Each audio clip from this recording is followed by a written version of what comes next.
Hello and welcome to the Sacred Rainbow Current Global Online Summit, bringing together the multifaceted custodians of our planet and humanity to reveal deep truths, wisdom, and tools to enable the guardianship of our planet for the future generations.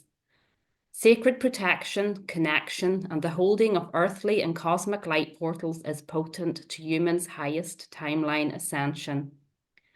My name is Kerry Bridget McCrory, and I am your summit host and creator, airing from the Sperrin Mountains of Northern Ireland, Eru.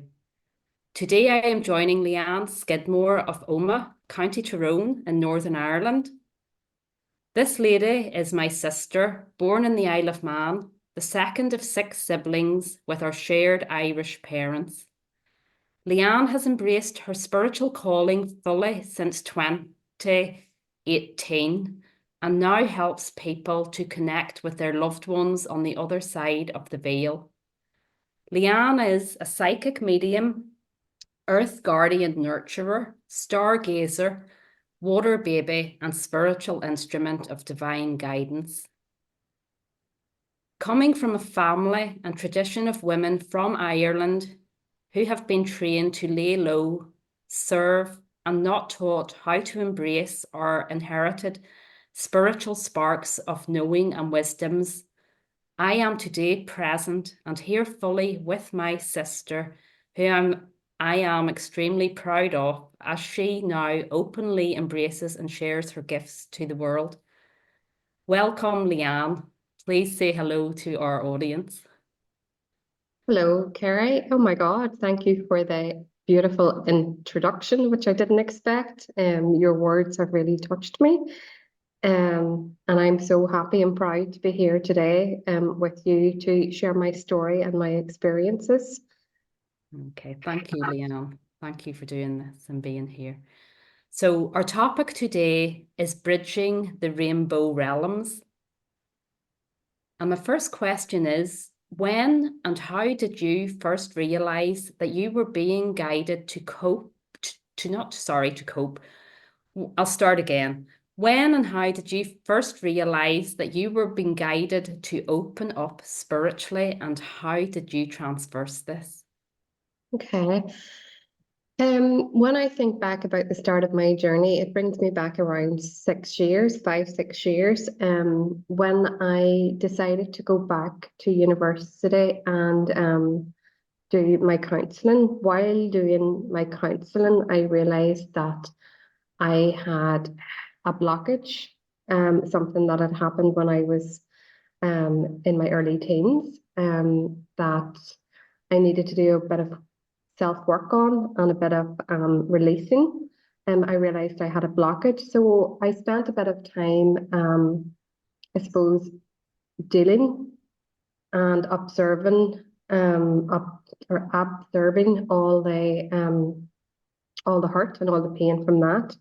And I went and after doing a bit of self work, I went and spoke to the person I needed to speak to.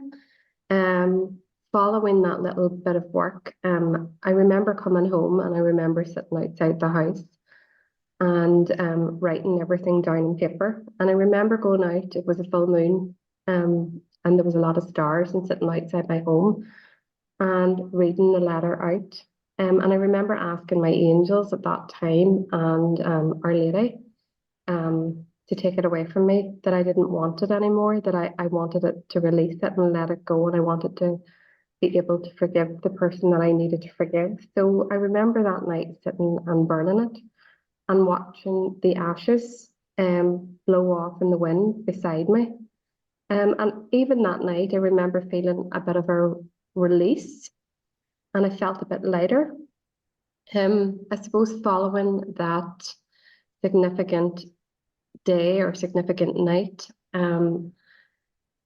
things started happening to me again very slowly. I remember going to work, and one of the girls who worked with me in the office at the time, I remember sitting at the desk in the office and just feeling the presence of her grandmother and her grandfather in spirit come into the office with us. So that's when things started opening up again for me and started happening again very slowly.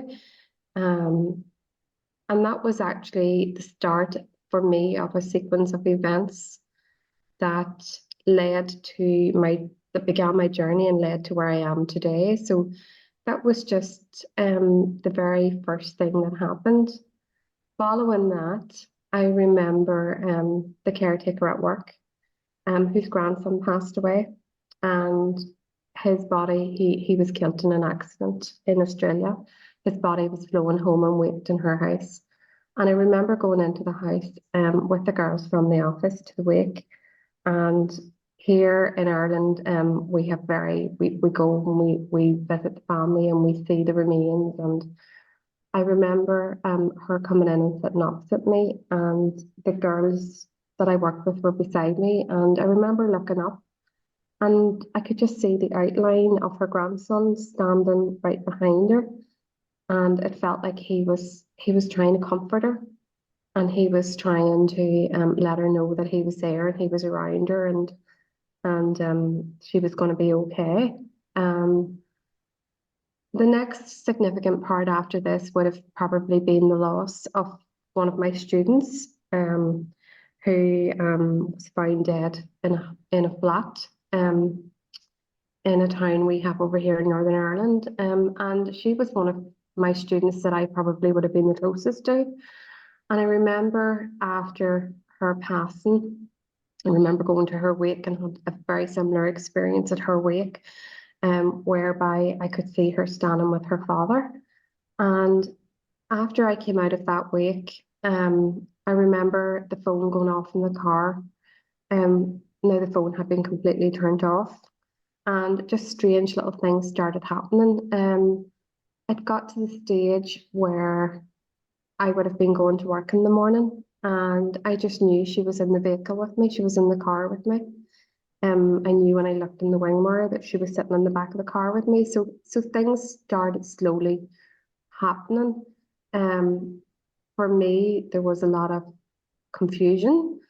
There was a lot of me trying to understand what was going on. There was a lot of me trying to work out what it was that was happening. Why was it happening? Um, and it was a very confusing time, I suppose, in my life. But it was the start of a journey which I never foreseen coming, and um, which led to where I am today. But I suppose when I look back, it was like every little thing that happened was just like was the foundations and was another building block. So it was part of the journey, and it was part of them showing me and teaching me what it was that I was able to do, and it was part of, I suppose, them showing me that there was so much more to come. That this was not Yeah. the end of our journeys. Yeah. And I remember as your sister, I remember, the time when you began to do all your looking deeper into yourself. Like I remember Mm, witnessing that, and I sort of wondering, what are you doing? Why are you doing this? Like I didn't feel the need to interfere, but I just felt that I was witnessing that I knew you were doing inner work. And then I remember also when you started to have the experiences with the people who have passed coming to you, I remember you sharing that with me. And I actually remember being in your garden outside and you started to share about the girl that had been in your work mm, environment. And I remember just the tears started running down my face because I knew you were telling the truth. mm, I could feel it was the truth. And mm, then when I realized, oh my God, the power and the strength, the power and strength from the other side coming through you to us on this side, whenever I realized that you were open to this gift and that the other side were able to use you in that way to reach their loved ones, I remember thinking, I am so proud of my sister. It That's the was a way I journey. really felt about it. It was a journey. Uh-huh. I remember it took a long time to get my head around it. Yeah. It So really did. what has been your biggest learning to date, would you say? Um, I've probably got a few significant learnings. I suppose one of the most important ones, I suppose, in the journey was learning about learning to trust myself, learning to trust my own intuition, and learning to trust my own gut. Because even as messages were starting to come through, and as I started doing the readings, there was still an element of doubt. And even when, I mean, when the information comes through, it comes through in different ways. It could come, it comes through as feelings. I suppose it's all part of the clairs, and and even that was learning, that it wasn't just clairvoyance. There was so many different clairs. Um, but even I was getting feelings. I was there even words. I was hearing words. I was seeing things. I was being shown things, and it was sort of like sometimes when messages were coming through, it was, I was doubting myself and I was like, did I really hear that? And even when I started doing the readings and I was getting wee snippets of information, it was like I was doubting myself and I was saying, am I supposed to say that? Did I hear that? So a big part of the learning would have been about um learning to trust your intuition and learning to trust your gut and just knowing that I suppose learning that the information that I was getting was not for me, it was for somebody else. But I did doubt myself. I doubted myself for a long time. Um, I suppose one of the most significant parts of my learning was learning to accept myself and learning to accept my journey because I suppose here and us as human beings we all have a tendency to judge and I suppose I knew that once I put it out there that people were going to judge and we're going to judge me and I knew that once I put it out there that I couldn't take it back. So that was a big part of my learning and part of my journey. I had to accept it myself and I had to be comfortable in it myself and I had to want it and I suppose, navigate the journey of how I was going to put it out there and do what I was going to do with it. So learning to trust my intuition and my gut and accepting it was definitely two big parts of the whole journey and two things which just didn't happen overnight, which I sort of had to come to terms with and be comfortable in before I was able to put it out to the universe. So it sounds sort of like unnoticed to yourself. There's a level of like self-acceptance that Yeah, comes in without as a well, doubt. that this is me, this is what Hmm. I'm able to receive, this is what I'm able to share. So it's like a Hmm. really deep self-acceptance. Hmm. Uh-huh.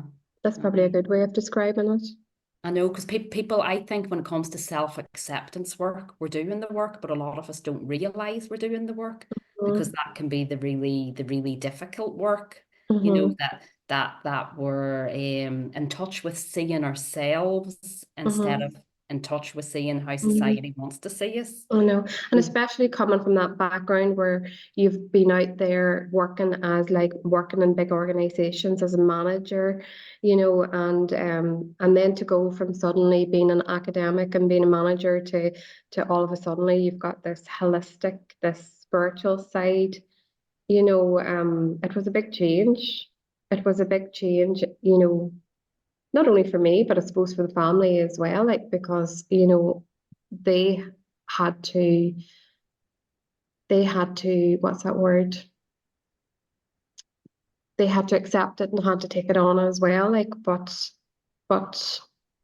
it was like there was another side to my journey. It was like all of a sudden I wasn't just the manager, the person at work who leads people and takes people, but there was a completely different side there. Yeah. Yeah.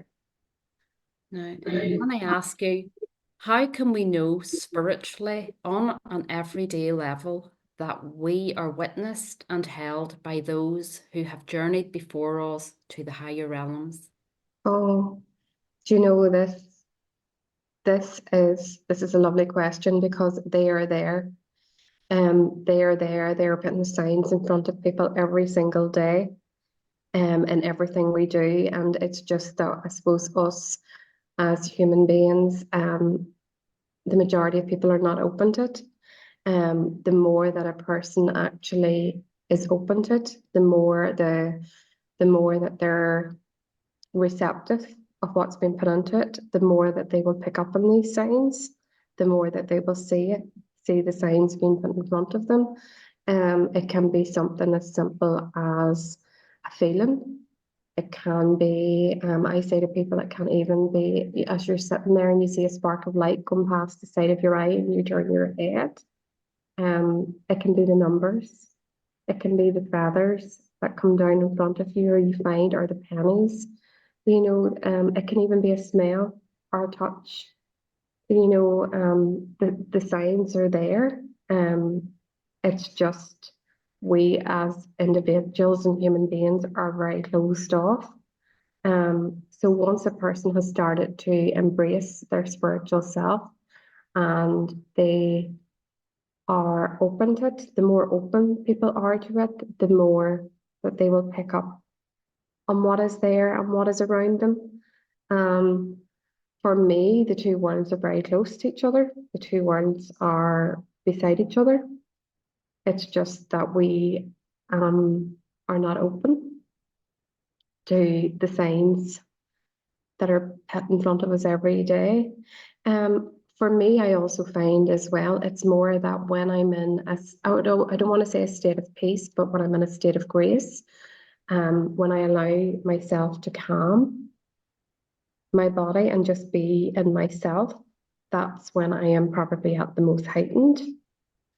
When I take myself out of the busy environment and take myself out of my head and out of my thoughts and just actually allow myself to be at peace and to sit with myself, um, that's when that's when really spirit is will step forward. Um, when I would do, I suppose in everyday life, when I be in a situation, especially when I'm one to one with a person, and the busyness of everyday life has sort of gone around, and I'm actually with that person, and I am focusing on them. A lot of the time, without even trying, without me doing my readings, that's when their loved ones and the people around them will step forward for me as well. But so it's very much about quietening the mind and quietening the busyness around and just breathing and just allowing yourself to calm and just be in a state of receiving. Yeah, and I Yeah. really believe that myself through my own experience of having my son Liam on the other side, that Mhm. we receive, they know how we can receive and what we're Mhm. open to receive, and this is what I Mhm. really believe, and that they can, Oh, they're so intelligent. They're so aye, intelligent. they can send us messages how we'll Mhm. receive them. And Yeah. even with yourself, I remember like years ago, I remember you don't remember this, but I remember you said you had a dream of me holding Liam at the top of a mountain. So I was at the top Mhm. of a mountain, he was a small baby. I was holding him to my heart, my chest, and the wind was running through. Mhm. And when you shared this dream with me, it really, really touched me really, really deeply. And then Mhm. I think that was the thing that gave me the courage to go ahead and do the Peru Inca Trail to raise the funds for the charity that time. Mhm. So you gave the message that way.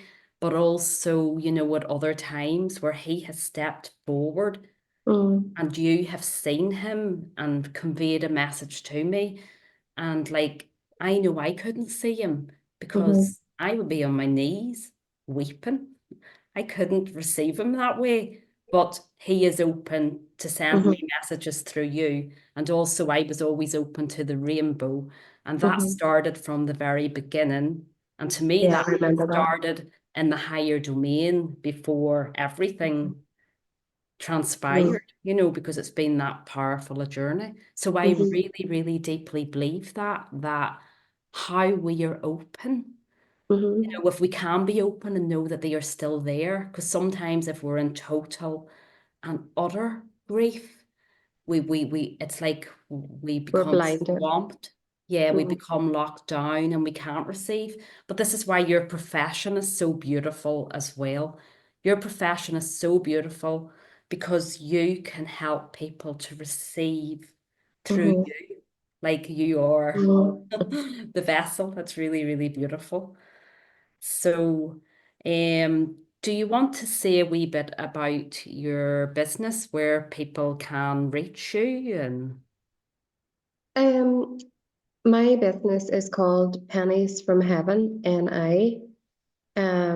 I have got a Facebook page, which people can message me through the Facebook page, or they can just send me a message. If they go onto the Facebook page, there is a wee contact number there as well.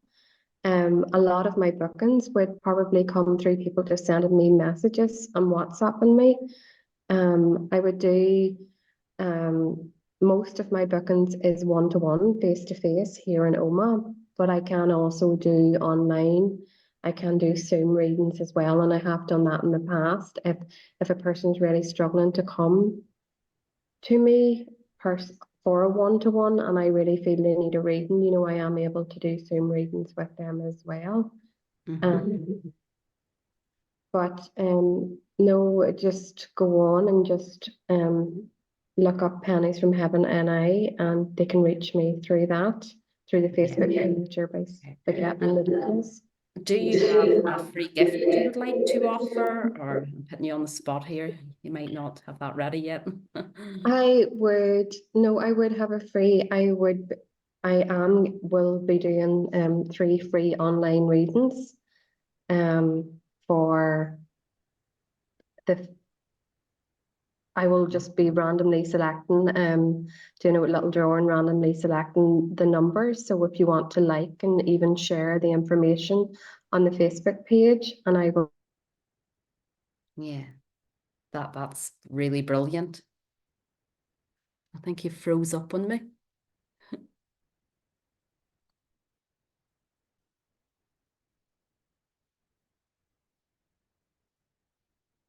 Recording.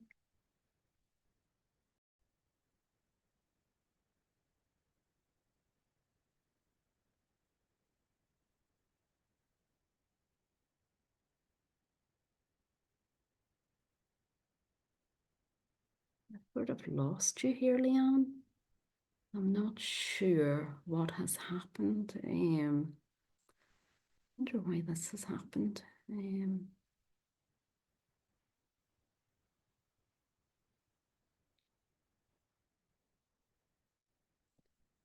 Down to myself as a participant, but what I would like to say is my sister does have a very beautiful gift to share with the world, and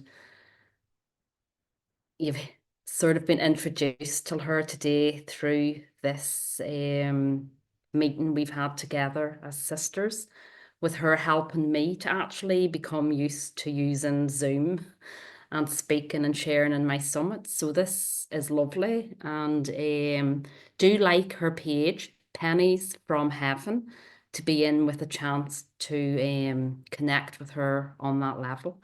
And a big thank you to Leanne for doing this with me today. And thank you everybody who has been here patiently with us and signing out.